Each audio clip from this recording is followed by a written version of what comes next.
What's up YouTube, this is Fate, bringing you another deck profile, and today we're going to be taking a look at my Igknight deck. So I figured I hadn't gone for much of a pendulum type archetype in my video yet, so why not the original speed demons themselves before the bigger Pepes, the bigger perform mages and their shenanigans, and something different than Cleaforts because I hate Cleaforts. So I figured Igknights were a really good and fun deck profile type to take a look. Warrior archetypes, that's always fun to play around with, as well as the ability to combo up with some other pieces of the game to be able to fully utilize their abilities. And at the same time, I also did some points of research here and there on what other people were running and what other people were not running. And there's some techs I discovered that help keep these guys in the fight. I want to say arguably more than a couple of those builds. However, because I had to make room for some of those techs, this build is a little bit more likely to dead draw in some rare occasions. So I guess it's kind of a 50-50 result, but when you get the techs, it makes the decks. And with that, let's go ahead and start the deck profile. For the Igknight engine, I run triple Igknight Paladin and triple Igknight Templar to max out the level 4 engine. For the level 5s, I run 2 Igknight Margrave and triple Igknight Cavalier. And then for the ranks, or for the level 6 engine, I run 2 Igknight Gallant and triple Igknight Veteran. And like I said, testing with some of the knickknacks I end up putting with this build, it might not seem like it at first, but you do have to make these noticeable changes, especially going down to 2 for each of these guys. However, the scales do stay even, and as long as you keep that with a high enough Igknight count of at least 16, which is what I've got exactly right here, then you're able to still pull off most of your speed search combos with these guys fairly easily.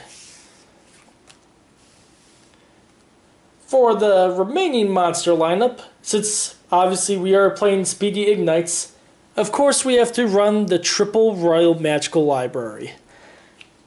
And here's why this guy is abused a lot in this deck. Activate the Pendulum Stone, spell card. Pendulum, spell. Spell, spell, spell, spell, spell, spell, spells that search out themselves. And the Royal Magical Library that gains all those counters and continue drawing them. Now, I assure you, I do not run an Exodia variant of this deck. I hate those solitaire decks for a reason. But at the same time, I can't deny this card's speed to facilitate those plays as well as the rank 4 plays later. So, this is definitely a welcome part of this deck. And as far as the other tech of this deck, I don't have Luster Pendulum, I don't have Vector, I don't have Rescue Hamster in here. So what else can you use in here? Mr. One-Sided Skill Drain himself, Destiny Hero Plasma. And it is funny to see how underused this guy is in today's game. Mainly because of his one-sided skill drain effect, his insanely easy ability along with Igknights to push himself out, and he absorbs whatever monster you want on the field. That means I'm also talking about Cyber Dragon Infinity, and I'm also eyeballing Magispectors on this one because, like I said, one-sided skill drain, their natural effect defenses do not protect against this card as far as them not being targeted, which means even other lower tier cards like Yazi, that is a terror to deal with as far as non-targeting monsters. Plasma can still suck him up, absorb half his attack power, and now your opponent is dealing with a very, very big problem on the field, while you're still spitting out active Igknights on your side of the field, as well as active Xyz monsters on your side of the field that still have their effects on your side. So this guy definitely plays a very nice control havoc that your opponent does have some very difficult times in dealing with usually. And it's fantastic, what can I tell you? That is it for the monster lineup. On to the spells. We run triple Summoner's Art since we do run a very heavy high level normal monster engine. and 1 reinforcement of the army for your level 4 guys. For the field engine, we run double Terraforming, triple Chicken Game, and 2 Ignition Phoenix, which for some of the fun stuff that you have in this deck, in my specific profile here, you can change this up however you want later. It's pretty fun to use at this ratio right here. And then for the supporter spells, double Dark Hole. Didn't bother going after Raigekis for this build because even if you Dark Hole some of the stuff on your side of the field, your guys will be coming back anyway. Double Mystical Space Typhoon to chain to the Vanity's Emptiness and other problem cards that have to deal with Pendulum and Special Summoning. And if you decide to make this competitive with this formula, these are easily swapped out with Twin Twisters. And for the remaining spell, we run 1 Polymerization. We'll get to that later. That's it for the spells. On to the 2 traps. Typically, the only trap you need in this deck, Tyrant Throes.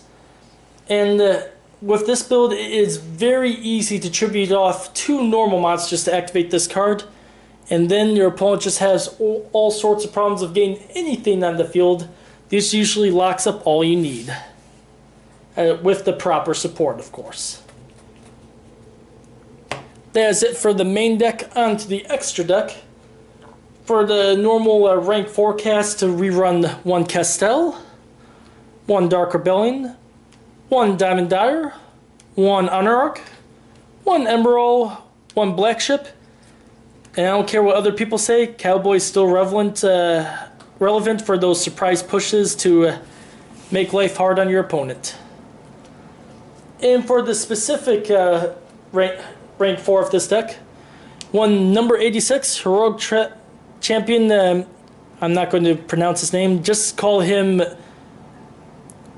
number 86, your opponent loses. That's the biggest way, the easiest way I can describe this guy, especially when you start spinning out more cards later. Especially when you get them at max materials with 5 level 4 warrior monsters. And with Pendulum Summoning and Ignites, that is extremely easy to do with this deck. For some of the rank 5s, I run 1 Shark Fortress, 1 Volcasaurus, 1 Adris, and 1 very temporary Tekken right now, which is number 14 Greedy Saramea. And you're wondering why this engine? I didn't want to do a video on this, so I figured I'd tell you this now. Why, Ptolemaeus? Why did you have to get hit that way? You and the Cyber Dragon Infinity that I pulled were supposed to have lots of fun in this build. I'm not going to cry too much over spilt milk. This is still a badass lineup. But minus Saramea, and after further testing, I will end up swapping this guy at the very least for Heroic Champion Excalibur for an additional rank 4. But for now, he's just a Tekken slash test for the deck, and he's decent, but Excalibur is much better. In fact, in my list, deck list below, I will list Heroic Champion Excalibur over this guy. But if in case you wanted to test out an oddball rank 5, this is a fun one to throw at your opponents just to get them reading and pull off some shenanigans that they are not expecting. For the 2 level 6s, for the 2 rank 6s, geez, I know Yu-Gi-Ohs, 1 Gauntlet Launcher and 1 Photon Strike Balancer. Strike Balancer is a staple for this type of play for Ignites. Gauntlet Launcher, he's just that utility piece to blast whatever cards that you don't like on your opponent's side of the field. And for the remaining extra deck monster, we run 1 First of the Dragons for that pesky Polymerization that you carry in your deck. And in this game today, if you throw this against BAs when they're not drawing Fire Lake, if you throw this against Cosmos and Dark Destroyer, if you throw this against certain Pepe decks, against Ignister and all those fun stuff, all those monster effects cannot get over this wall against effect monsters, which is First of the Dragons. And the 2700 attack power that it bolsters as well, that after it defends the onslaughts that your opponent tries to put against it, once you get the materials you need to get rid of your opponent's side of the field, you can just switch this guy to attack mode and push for the reversal OTK, just because this guy is a nightmare against anything monster effect. And with that, that is my Igknight deck profile. Hope you enjoyed the video, and as always, comment, rate, and subscribe. And until next time.